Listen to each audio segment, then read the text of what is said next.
Bismillahirrahmanirrahim. Assalamualaikum warahmatullahi wabarakatuh. Perkenalkan, saya Nur Anissa Febriana dengan NIM O1A1201188 dari kelas D Farmasi.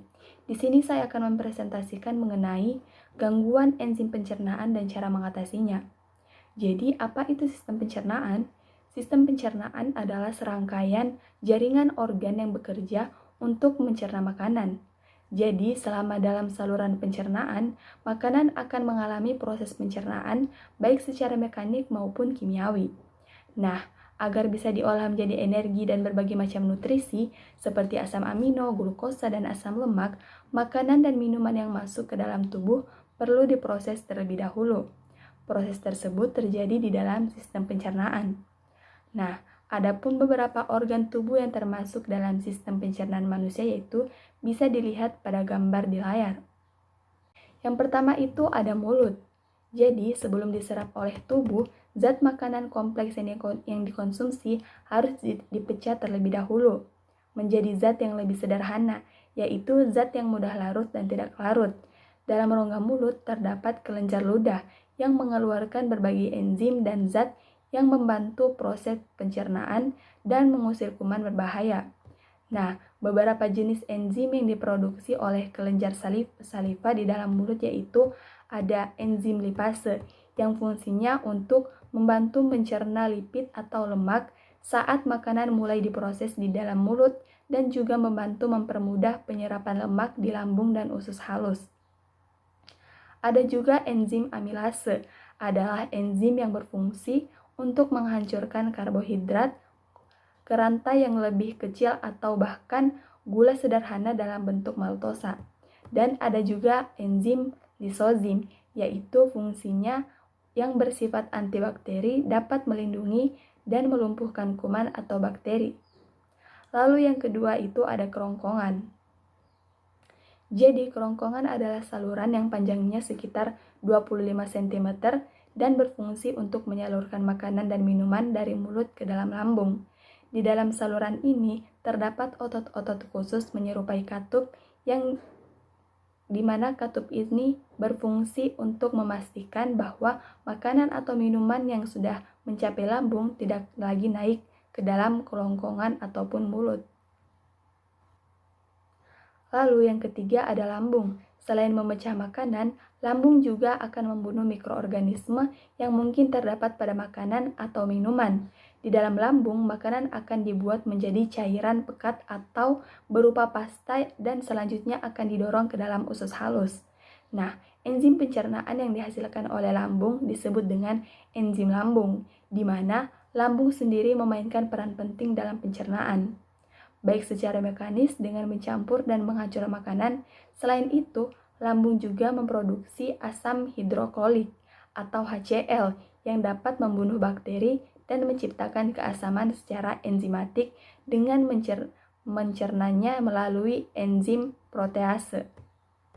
Adapun beberapa enzim yang diproduksi oleh lambung yaitu ada enzim pepsin yang fungsinya untuk mengubah protein menjadi pepton, ada juga enzim renin yang fungsinya mengubah karsinogen menjadi kasein atau protein susu dan mengendapkan kasein susu.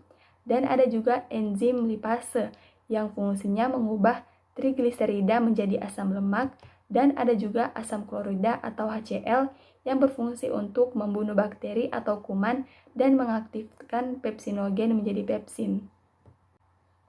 Lalu yang keempat ada pankreas. Tak hanya berfungsi untuk menghasilkan insulin, pankreas juga bertugas menghasilkan enzim pencernaan.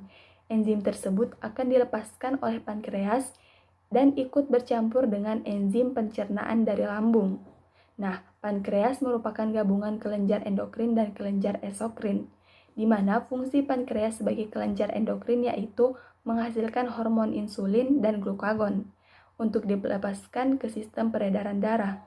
Nah, fungsinya untuk mengendalikan metabolisme glukosa dan juga untuk mengeluarkan sekret pankreas atau jus pankreas sebagai kelenjar eksokrin. Nah, hasil sekresi dari kelenjar eksokrin pankreas akan dialirkan menuju duodenum atau usus 12 jari guna mencerna makanan yang berasal dari lambung. Adapun beberapa macam enzim yang dihasilkan oleh pankreas yaitu ada enzim tripsin yang fungsinya untuk memecah protein pada asam amino dasar, dan ada juga enzim lipase yang fungsinya mengemulsi lemak menjadi asam lemak dan gliserol. Ada juga amilase yang fungsinya mengubah amilo menjadi maltosa dan glukosa. Lalu ada elastase yang fungsinya menurunkan protein elastis dan beberapa protein lainnya.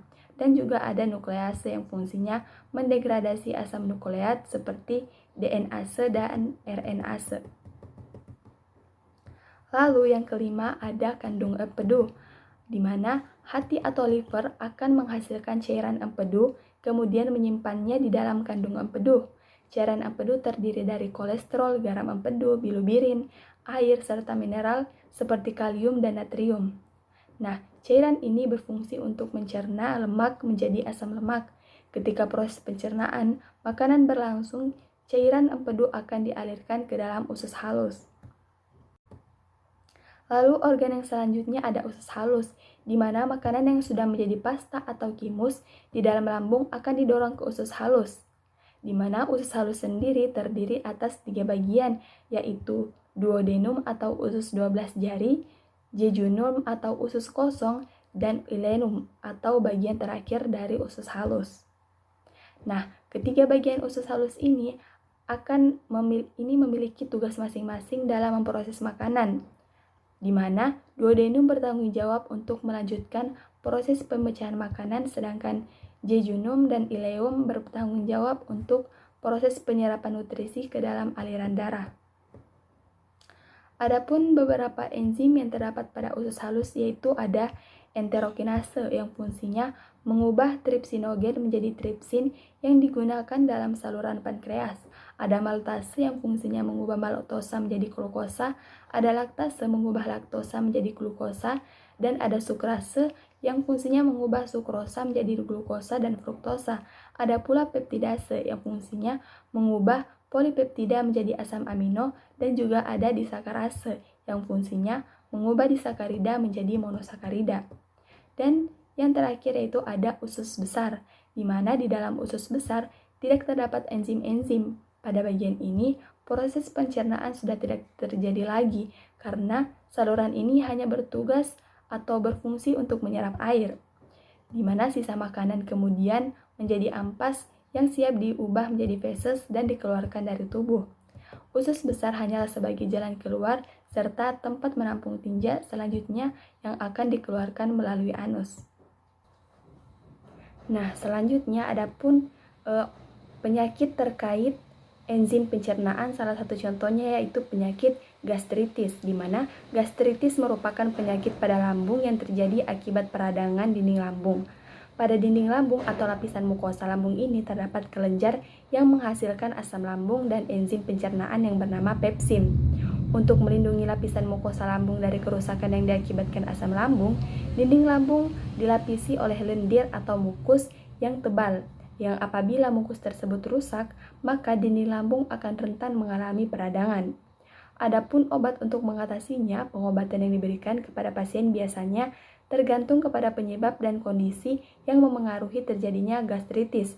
Untuk mengobati gastritis dan meredakan gejala-gejala yang ditimbulkan, biasanya dokter memberikan obat berupa antasida, di mana contoh obat antasida yang dapat dikonsumsi oleh pasien adalah aluminium hidroksida dan magnesium hidroksida. Antasida mampu meredakan gejala gastritis, terutama rasa nyeri, secara cepat dengan cara menetralisir asam lambung, di mana obat ini efektif untuk meredakan gejala-gejala gastritis, terutama gastritis akut.